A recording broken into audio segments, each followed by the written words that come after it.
नमस्कार दोस्तों, मैं जितेंद्र शर्मा फिर से आपके बीच में मैं हाजिर हूँ नए टॉपिक के साथ।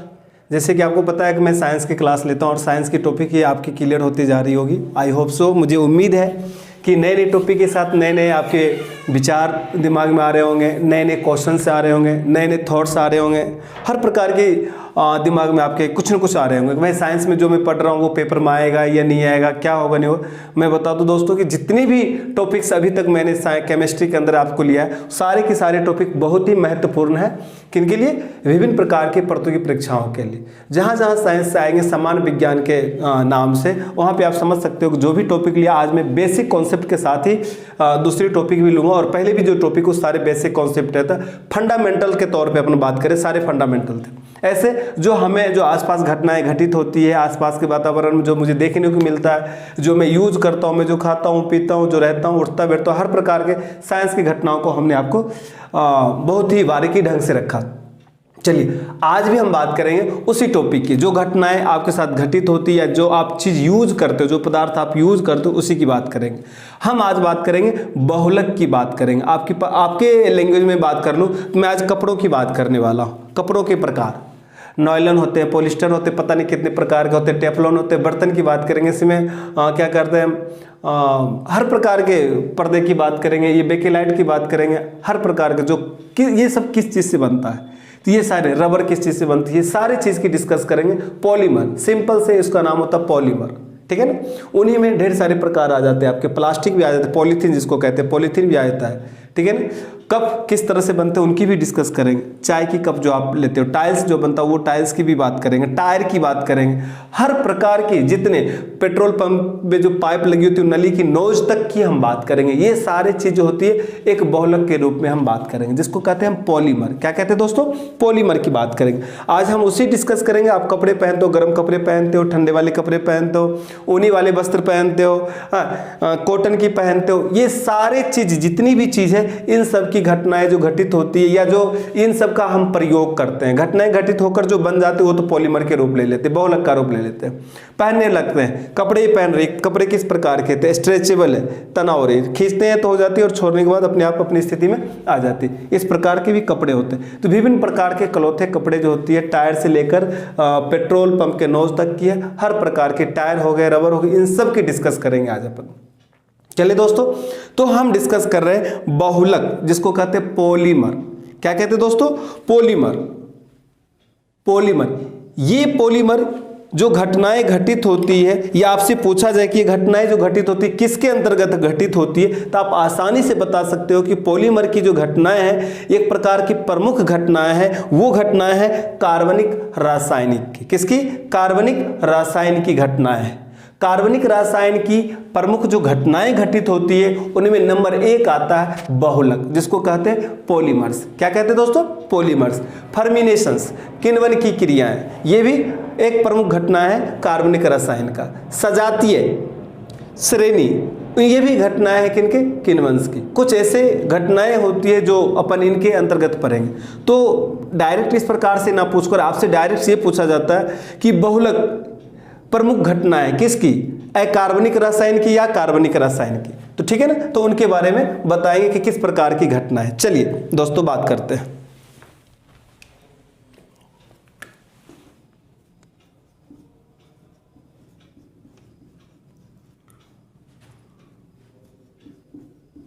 कार्बनिक रसायन की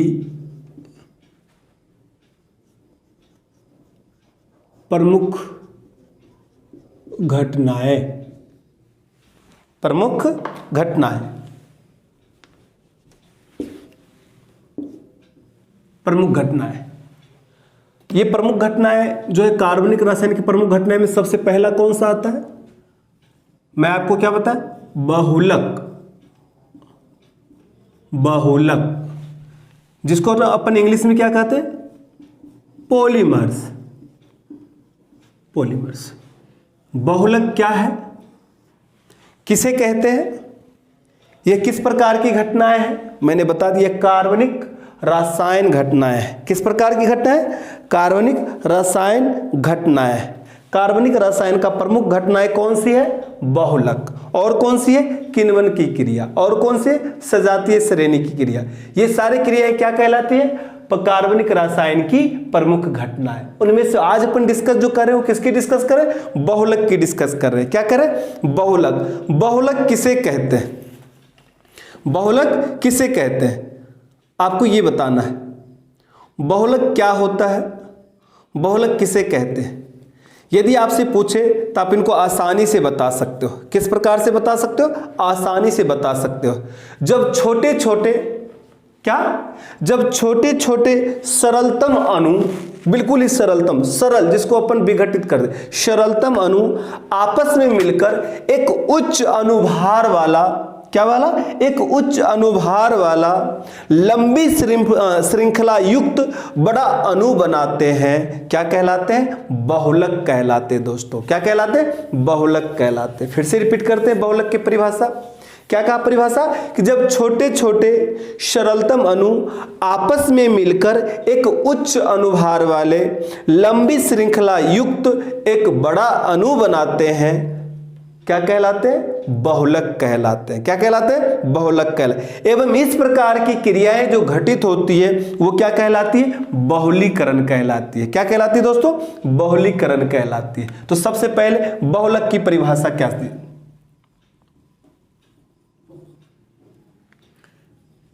जब छोटे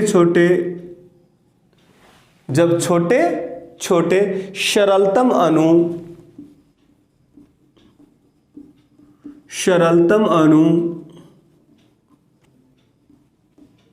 आपस में मिलकर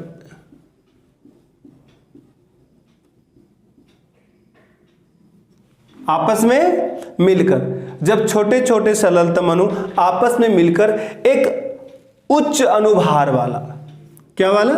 एक उच्च अनुभार वाला लंबी श्रृंखला युक्त, क्या? एक उच्च अनुभार वाला लंबी श्रृंखला युक्त बड़ा अणु बनाते हैं। क्या बनाते? बड़ा अणु बनाते हैं, जिसे बहुलक कहते हैं। क्या कहते हैं? बहुलक कहते हैं। और इस प्रक्रिया को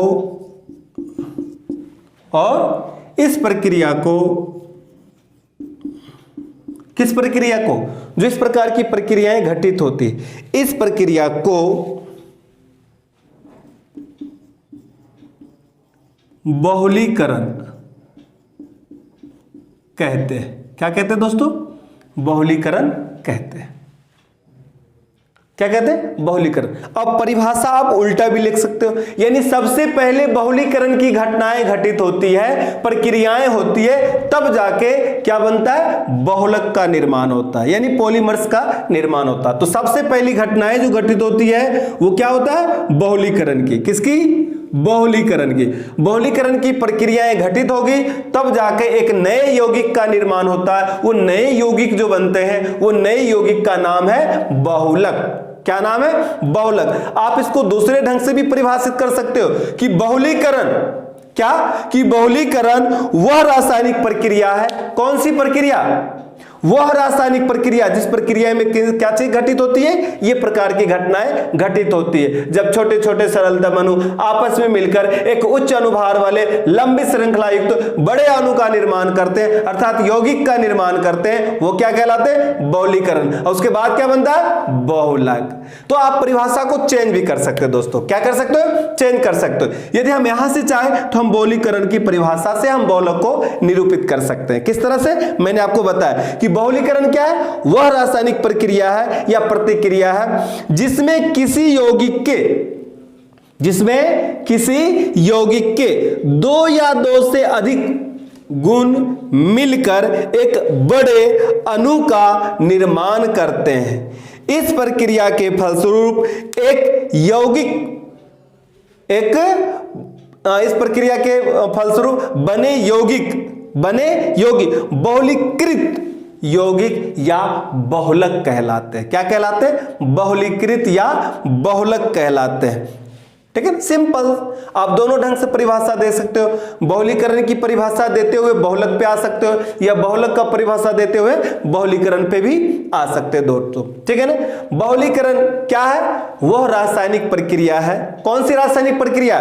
जिसमें किसी यौगिक के दो या दो से अधिक गुण मिलकर, क्या मिलकर? गुण, प्रॉपर्टी जिसको कहते हैं, गुण मिलकर एक बड़े अणु का निर्माण करते हैं। इस प्रतिक्रिया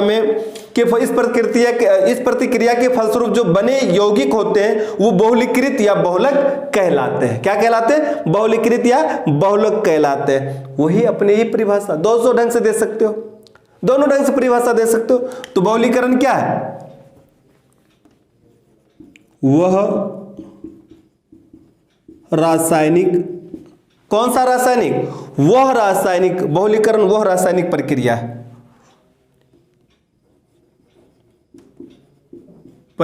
है, जिसमें किसी दो या दो से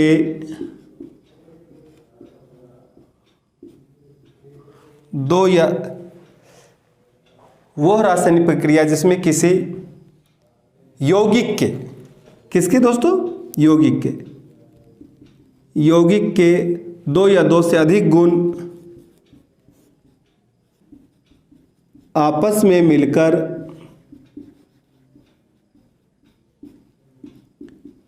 एक बड़े अणु का निर्माण करते हैं। वही क्या कहलाता? बहुलक कहलाता है। किसी भी तरह से परिभाषित देकर आप इसको आराम से समझ सकते हो। ठीक है।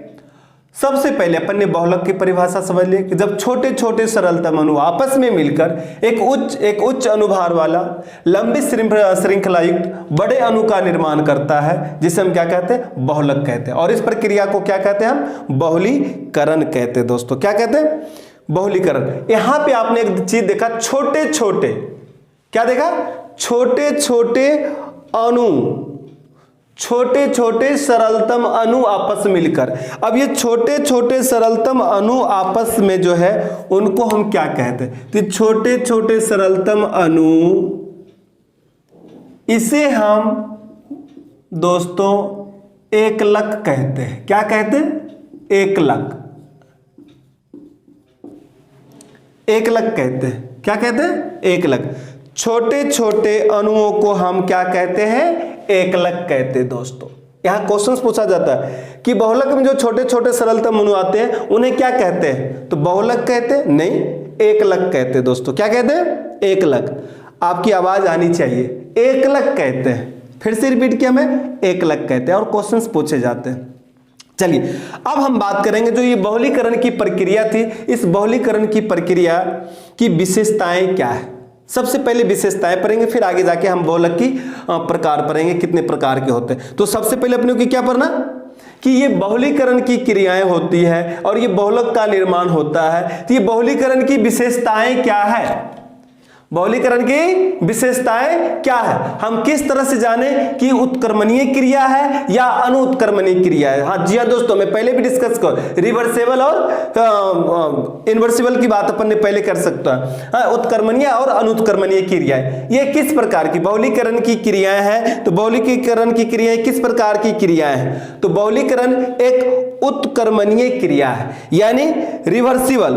बहुलक सरलता से आरंभिक यौगिक में भी क्या हो सकता है? परिणत हो जाते हैं। हम दोबारा उस तरह की घटनाएं घटित करके प्राप्त हम कर सकते हैं। रिवर्सिबल, उत्क्रमणीय, कौन सी क्रिया? उत्क्रमणीय की क्रियाएं घटित होती। पहले मैं प्रीवियस क्लास में डिस्कस कर चुके हैं कि रिवर्सिबल क्या होता है।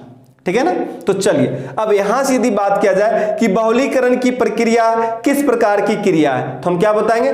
उत्क्रमणीय क्रिया है, रिवर्सिबल क्रियाएं है।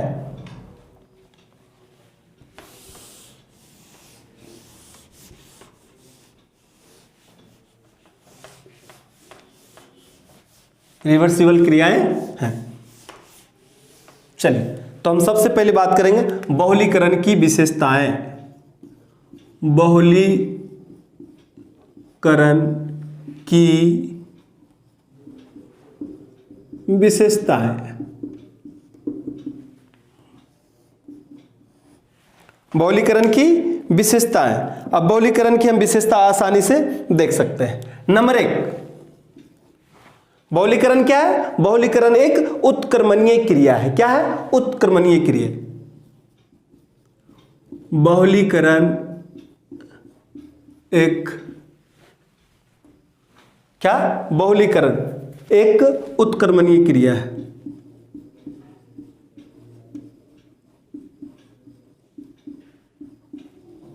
क्रिया है। उत्क्रमणीय क्रिया की मतलब क्या पता है? ये रिवर्सिबल है।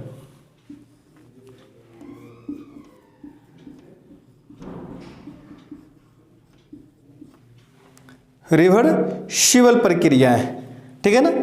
अब यदि पूछ लिया जाए कैसे, तो आप बता सकते हो, बहुलक सरलता से आरंभिक यौगिक में परिणत हो जाते हैं। बहुलक सरलता से आरंभिक यौगिक में क्या हो जाते हैं? परिणत हो जाते हैं।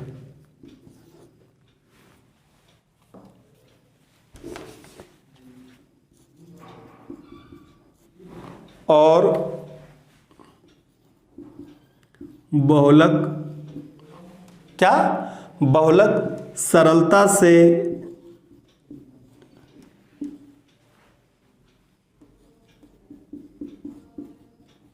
आरंभिक यौगिक में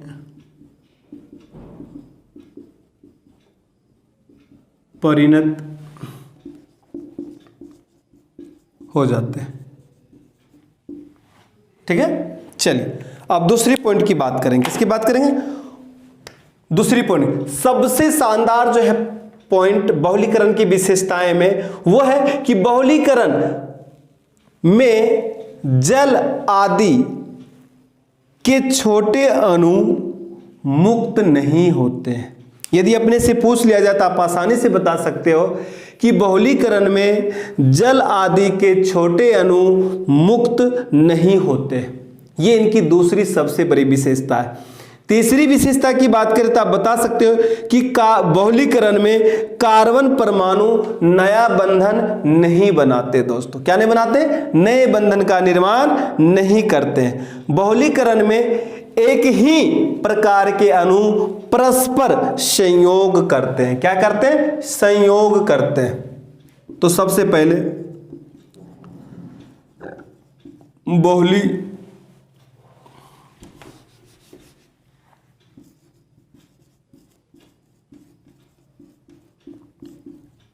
में जल आदि क्या? जल आदि के छोटे अणु क्या? छोटे अणु मुक्त नहीं होते, नहीं होते।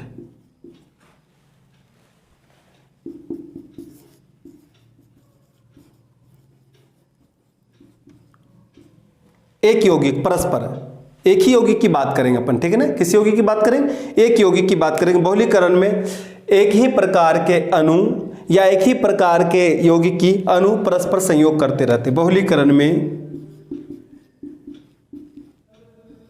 एक ही प्रकार के अणु आपस में परस्पर संयोग करते रहते हैं।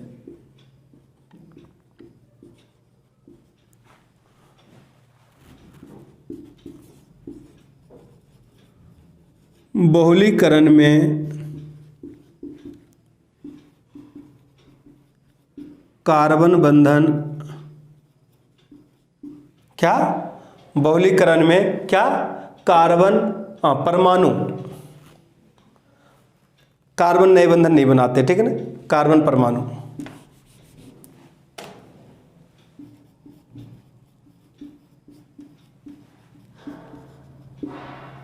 नया बंधन नहीं बनाते। क्या नहीं बनाते? नया बंधन नहीं बनाते। ठीक है ना। एक चीज और ध्यान रखना, सबसे महत्वपूर्ण जिसकी विशेषता है वो है कि बहुलक यौगिक का अनुभार आरंभिक यौगिक के अनुभार का जो पूर्ण गुणक होना जरूरी है। ठीक है ना। आरंभिक गुणक जो होता है उनके पूर्ण गुणक का होना जरूरी है। ये सबसे इनकी महत्वपूर्ण विशेषताएं हैं। चलिए, ये तो हो गई इनकी विशेषताएं। अब हम बात करेंगे यहां पे कुछ बहुलक का, कुछ बहुलक।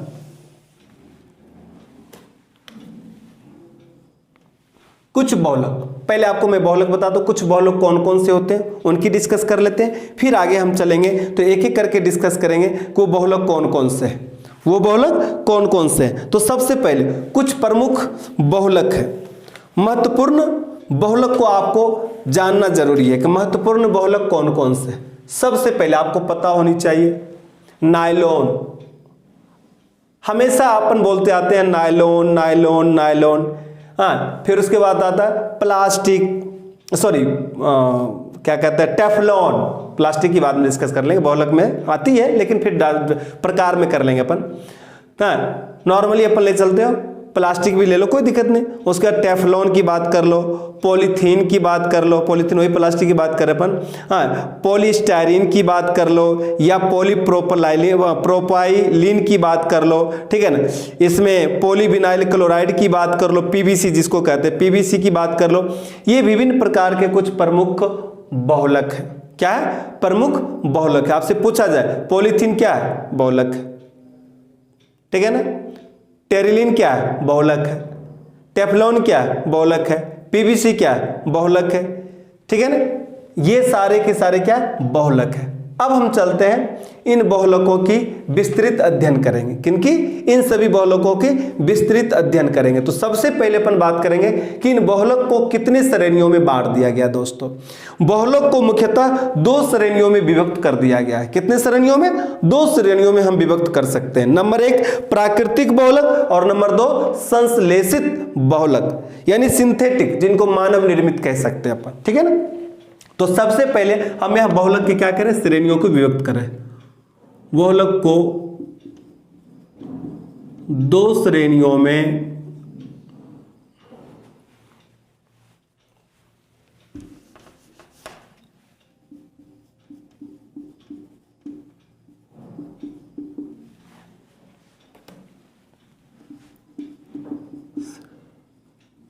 विभक्त कर सकते हैं। कितने श्रेणियों में विभक्त कर सकते हैं? 2 श्रेणियों में। नंबर 1 प्राकृतिक बहुलक की बात करेंगे। किसकी बात करेंगे हम? प्राकृतिक बहुलक की।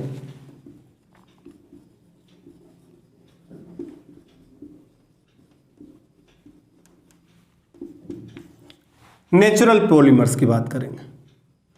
और दूसरा कौन सा होगा? संश्लेषित। कौन सा? संश्लेषित।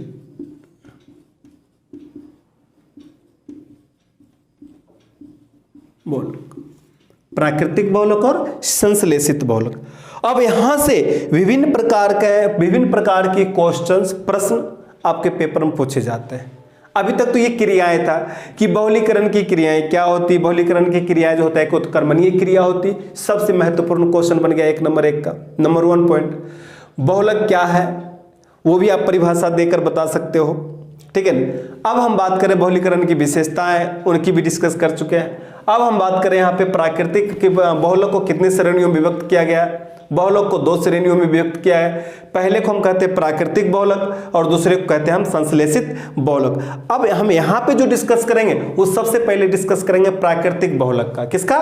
प्राकृतिक बहुलक का। हम प्राकृतिक बहुलक की बात करेंगे। प्राकृतिक बहुलक क्या होता है? नेचुरल पॉलीमर्स की बात करेंगे। किसकी बात करेंगे? ऐसे बहुलक, प्राकृतिक बहुलक की बात करेंगे, ऐसे बहुलक जो प्रकृति से सीधे प्राप्त होता है, सीधे ही प्राप्त होता है। जैसे प्राकृतिक रबर की बात करें स्टार्च की बात करें, सेल्यूलोज की बात करें, रेजिन की बात करें इत्यादि, ये विभिन्न प्रकार के डायरेक्ट सीधे ही प्राप्त होते हैं प्रकृति से। हम ऐसे प्रकृति से प्राप्त बहुलक को क्या कहते हैं? प्राकृतिक बहुलक कहते हैं दोस्तों। क्या कहते हैं? प्राकृतिक बहुलक। यदि प्राकृतिक बहुलक की यदि परिभाषा पूछे तो आप आसानी से बता सकते हो कि ऐसे बहुलक जो प्रकृति से सीधे प्राप्त होता, जो प्रकृति से सीधे प्राप्त होता है। जैसे आपसे पूछा जाए तो प्राकृतिक रबर की बात कर सकते हो, स्टार्च की बात कर सकते हो, सेल्यूलोज की बात कर सकते हो, रेजिन की बात कर सकते हो इत्यादि। ये विभिन्न प्रकार की ऐसे ही बहुलक है जो डायरेक्ट प्रकृति से प्राप्त होता है। ठीक है ना? तो ऐसे बहुलक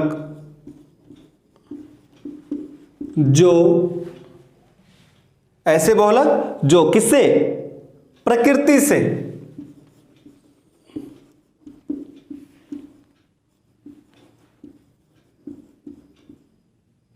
सीधे प्राप्त होता है।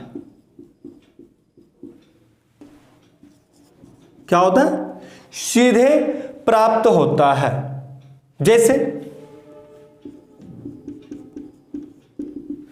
जैसे आप बता सकते हो, प्राकृतिक रबर की बात करो,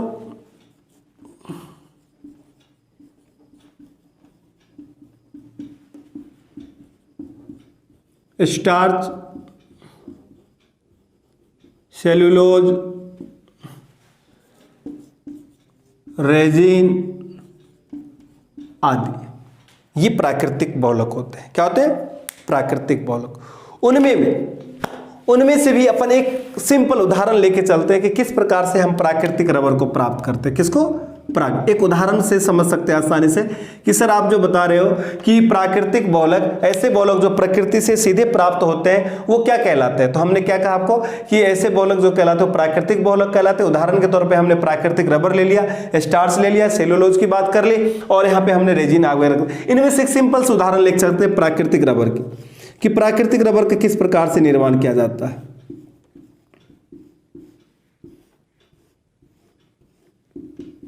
प्राकृतिक, यदि आपको प्राकृतिक रबर प्राप्त करना हो तो हम वृक्ष से प्राप्त करते हैं। किससे?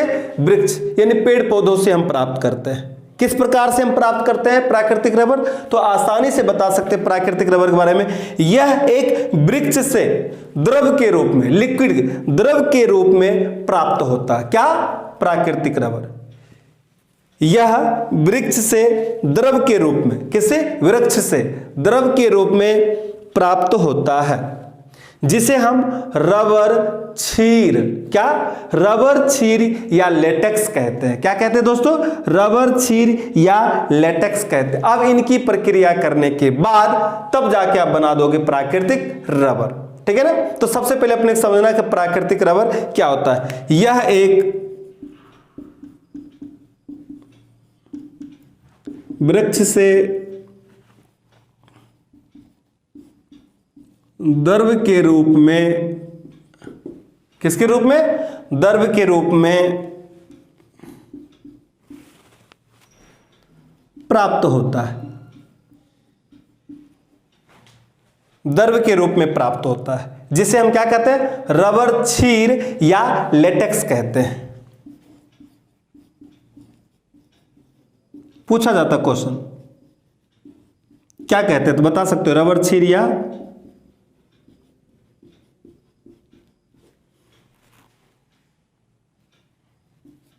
लेटेक्स कहते हैं। क्या कहते हैं दोस्तों?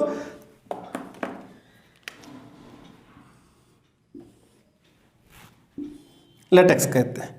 अब यहां से यह भी पूछा जाता है कि जो प्राकृतिक रबर प्राप्त होता है उसका रासायनिक नाम क्या है। क्या पूछा जाता है कि प्राकृतिक रबर का रासायनिक नाम क्या है। आप तो प्राकृतिक रबर कह दे रहे हो। यदि हम व्यापारिक नाम भी आप बोल सकते हो यहाँ पे दोस्तों। हाँ, यदि हम मार्केट में यदि लेना चाहिए कि मुझे प्राकृतिक रबर दो, तो आपको प्राकृतिक रबर ना देके वो देगा पॉलीआइसोप्रीन। क्या देगा? पॉलीआइसोप्रीन। आइसोप्रीन का बहुलक करके हम बनाते हैं प्राकृतिक रबर, जिसको हम कहते हैं पॉलीआइसोप्रीन। क्या? आइसोप्रीन का बहुलीकरण करके हम प्राकृतिक रबर बनाते हैं, यानी इस प्राकृतिक रबर को हम कहते हैं पॉलीआइसोप्रीन। अब क्वेश्चन किस प्रकार से पेपर में पूछे जाते हैं, आपसे पूछा जाए प्राकृतिक रबर का बहुलक है, प्राकृतिक रबर डैश का बहुलक है, डैश मतलब रिक्त स्थान, खाली स्थान मिलेगी आपको। अब वहां पे अपने को लिखा होगा किसका बहुलक है, तो ये आइसोप्रीन का बहुलक है दोस्तों। किसका बहुलक है, आइसोप्रीन का बहुलक। आइसोप्रीन को हम बहुलीकरण करके फिर हम बनाते हैं पॉलीआइसोप्रीन, यानी प्राकृतिक रबर हम प्राप्त करते हैं दोस्तों, ठीक है ना। तो यहाँ पे चलिए हम इनका रासायनिक क्रियाएं जो होती है, सूत्र होता, उनके माध्यम से हम समझते हैं।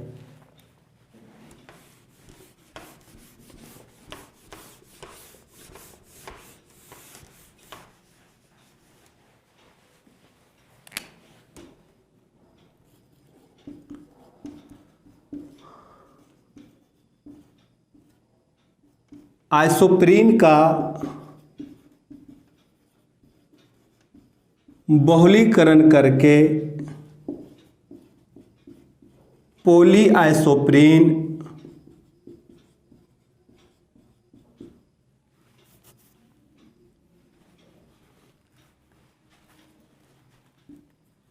पॉलीआइसोप्रीन। हाँ, अब पहले सबसे पहले इसका रासायनिक सूत्र लिख देते हैं। किसका, आइसोप्रीन का, फिर किसका, प्राकृतिक रबर का, ठीक है ना। इस पॉलीआइसोप्रीन को हम क्या कहते हैं, प्राकृतिक रबर भी कहते हैं,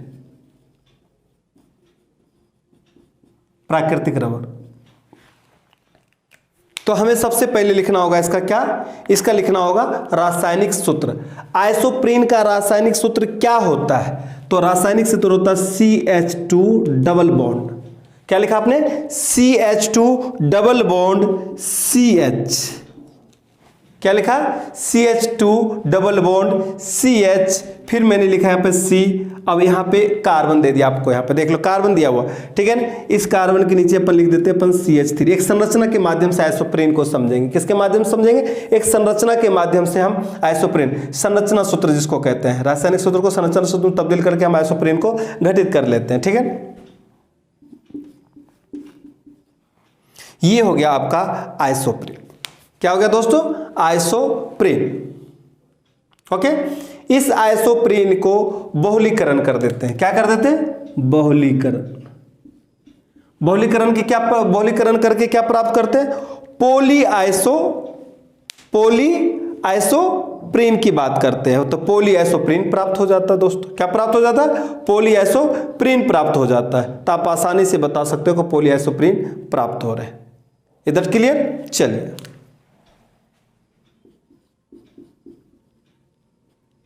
CH2, बस कुछ नहीं करना, इन्हीं को विखंडित करना है। क्या करना है, इन्हीं को विखंडित करना है।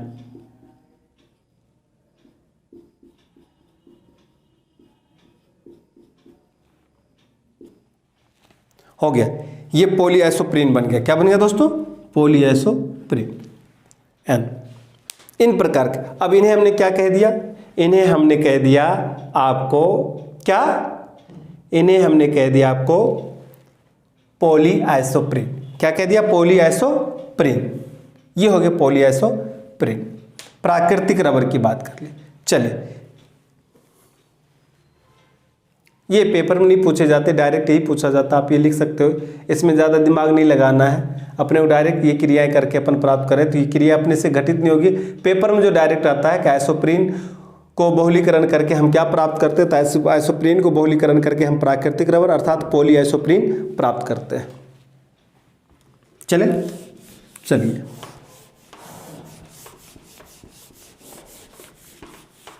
अर्थात हम कह सकते हैं कि प्राकृतिक रबर का क्या, प्राकृतिक रबर आइसोप्रीन का बहुलक है। प्राकृतिक रबर आइसोप्रीन का बहुलक है। किसका बहुलक है, आइसोप्रीन का बहुलक है।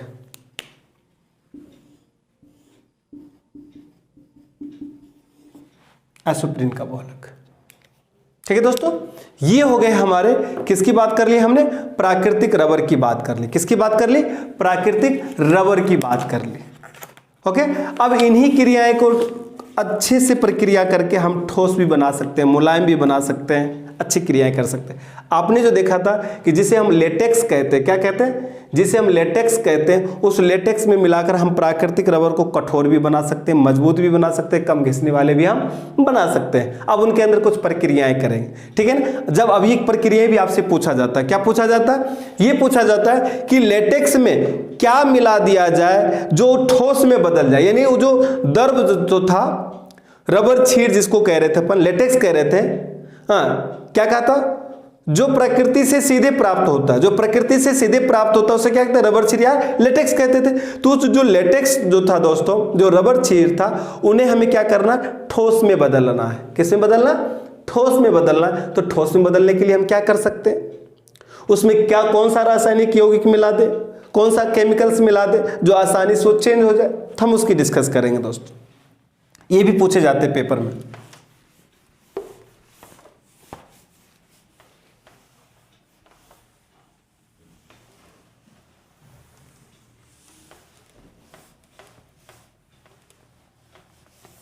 ये भी पूछे जाते हैं कि लेटेक्स यानी रबर छीर में, लेटेक्स या रबर छीर में एसिटिक अम्ल मिलाकर उसे ठोस में बदला जाता है। किस में बदला जाता है, ठोस में। यानी जो द्रव जो था,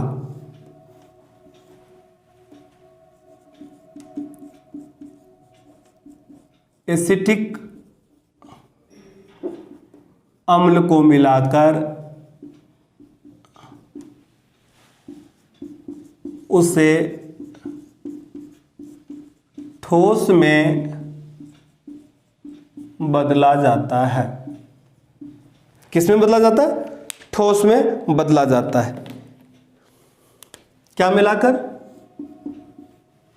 एसिटिक अम्ल, जिससे क्या होती है, इसकी तनन सामर्थ्य एवं प्रत्यास्थ बढ़ाने के लिए और भी इसमें कुछ और भी मिला सकते हो। अभी तो अपन ठोस में बदल दिए, अब हमें क्या करना है, एवं इसकी तनन सामर्थ्य एवं प्रत्यास्थ बढ़ाने के लिए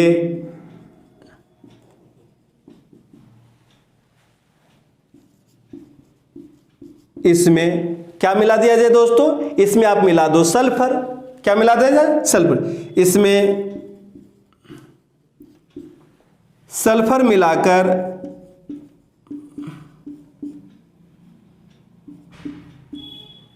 क्या किया जाए, गर्म किया जाए। इसमें सल्फर मिलाकर गर्म किया जाता है। क्या मिलाया गया दोस्तों, यहां पे सल्फर मिलाया गया। आपसे पूछा जाता है क्वेश्चन, तो आप आसानी से बता सकते हो, ठीक है ना। एसिटिक अम्ल मिला दिया जाए द्रव में, जिसे हम लेटेक्स या रबर छीर कहते हैं, तो हम उसे ठोस में बदल सकते हैं। और उसकी यदि तनन सामर्थ्य बढ़ाना हो, प्रत्यास्थ बढ़ाना हो, तो उसमें हम क्या मिला दें, सल्फर को गर्म करके मिला दिया जाता है। इस प्रकार जो हम प्राप्त करते हैं प्राकृतिक रबर, या जो रबर होता है वो कम घिसने वाला, मजबूत, कठोर एवं प्रत्यास्थ प्राप्त होता है। क्या प्राप्त होता है, प्रत्यास्थ प्राप्त होता है। यदि इस प्रकार की क्रियाएं यदि जहां जहां घटित हो रही है, पहले क्या किया, लेटेक्स एवं रबर छीर में आपने एसिटिक अम्ल मिला दिया, रासायनिक अभिक्रिया कर, एसिटिक अम्ल को मिला दिया तो ठोस में बदल गया। अब ठोस को बदलने के बाद उसमें हम उनकी तानन समर्था बढ़ाए, प्रत्यास्थ बढ़ा दिए, तो हम उसमें सल्फर को मिलाकर गर्म कर दिए। अब इन प्रकार की जो क्रियाएं होती है, यही सब क्रियाएं क्या कहलाती है, बहुलीकरण कहते हैं। क्या कहते हैं, इसी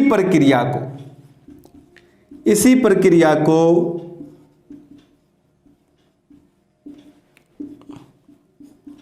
बहुलीकरण कहा जाता है, या कहते हैं। क्या कहते हैं, बहुलीकरण कहते हैं। इस प्रकार प्राप्त जो रबर होता है, ठीक है ना,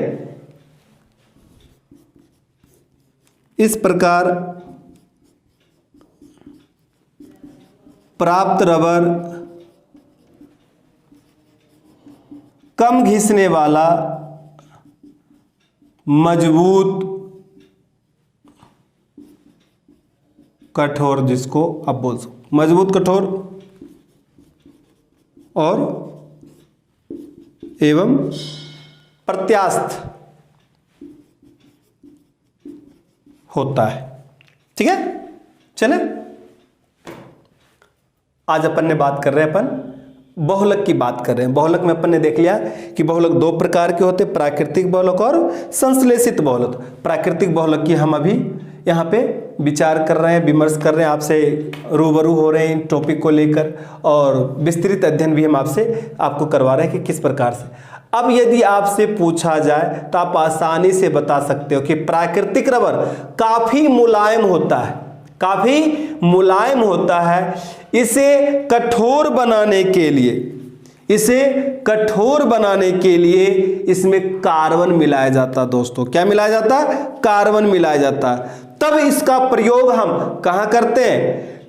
ट्यूब, टायर आदि बनाने में किया जाता है।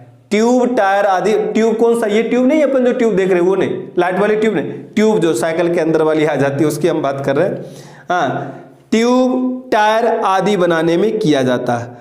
रबर आसानी से कार्बन डाइसल्फाइड में घुल जाता है दोस्तों। किसमें घुल जाता है? कार्बन डाइसल्फाइड में घुल जाता है। प्राकृतिक रबर काफी मुलायम होता है। इसे कठोर बनाने के लिए इसमें क्या मिलाया जाता है? तो आप आसानी से बता सकते हो दोस्तों कि इसमें कार्बन मिलाया जाता है। तब इसका प्रयोग कहां किया जाता है? ट्यूब, टायर आदि बनाने में किया जाता है। रबर आसानी से किसमें घुल जाता है? तो रबर आसानी से कार्बन डाइसल्फाइड में घुल जाता है दोस्तों। ये कुछ महत्वपूर्ण इनकी विशेषताएं थी। किनकी? प्राकृतिक रबर की बात कर लिया। अभी तक जो हम डिस्कस कर रहे हैं वो प्राकृतिक रबर की डिस्कस कर रहे हैं दोस्तों। चलिए तो हम वो भी लिख लेते जो आपके साथ अभी हमने बात किया प्राकृतिक रबर की विशेषताएं की।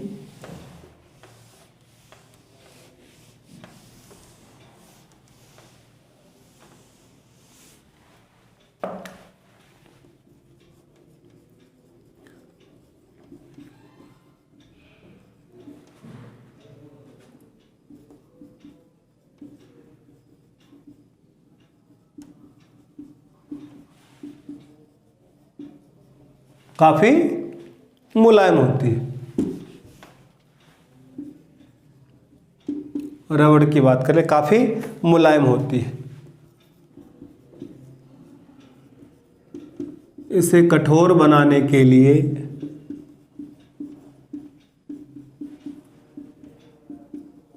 कार्बन, क्या?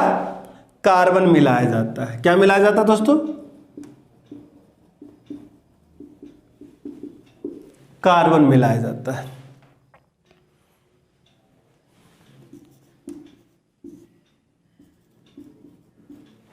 तब इसका प्रयोग कहां किया जाता है दोस्तों?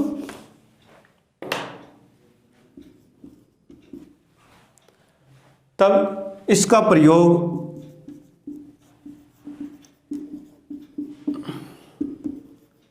ट्यूब, टायर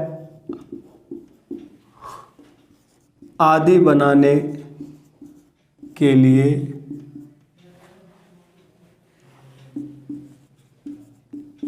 किया जाता है। बनाने के लिए किया जाता है।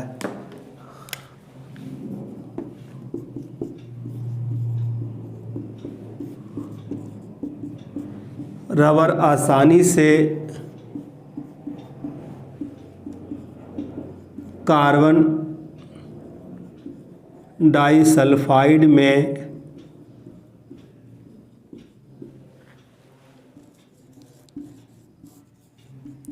घुल जाता है। ये रही इनकी कुछ विशेषताएं। अभी तक जो डिस्कस किया अपन ने वो डिस्कस किया अपन प्राकृतिक रबर की। किसकी डिस्कस की दोस्तों? प्राकृतिक रबर की डिस्कस कर लिए। प्राकृतिक रबर मुझे उम्मीद है बहुत आप अच्छी तरह से समझ गए होंगे कि प्राकृतिक रबर को हम किस तरह से लिए जा सकते हैं, प्राकृतिक रबर से क्या बनाए जा सकते हैं। दोस्तों प्राकृतिक रबर को यदि द्रव्य के रूप में प्राप्त होता है उससे हम लेटेक्स या रबर क्षीर भी कहते हैं दोस्तों। और इसे हमें क्या करना, ठोस में बदलना हो तो हमें क्या मिलाया जाता है, एसिटिक अम्ल मिलाया जाता है। और इसको हमें तनन सामर्थ्य बढ़ाना हो, प्रत्यास्थ बढ़ाना तो हम इसमें क्या मिलाते हैं, सल्फर मिलाते हैं दोस्तों।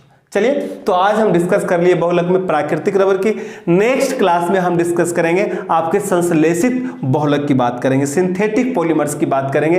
कहीं आपको टॉपिक मिस ना हो जाए, इसलिए आप अगली क्लास आप जरूर देखिएगा ताकि आपको पूरी कंप्लीट जब वीडियो प्राप्त होगी जब टॉपिक की तो आपको बहुत ही मजा आएगा दोस्तों, बहुत ही कुछ सीखने को मिलेगा। आज जो हम डिस्कस किए वो भी बहुत उम्मीद है बहुत कुछ सीखने को मिला होगा आपको। नेक्स्ट क्लास के लिए तब तक के लिए राम राम की बात करते हैं। नेक्स्ट क्लास में मिलते हैं बहुत जल्दी और हम आपको डिस्कस करेंगे सिंथेटिक रबर की, सिंथेटिक बहुलक की, यानी सिंथेटिक रबर भी बोल दे तो कोई दिक्कत नहीं है। प्राकृतिक बहुलक की अपन डिस्कस कर चुके हैं, सिंथेटिक बहुलक की हम बात करेंगे दोस्तों। तब तक के लिए राम राम दोस्तों।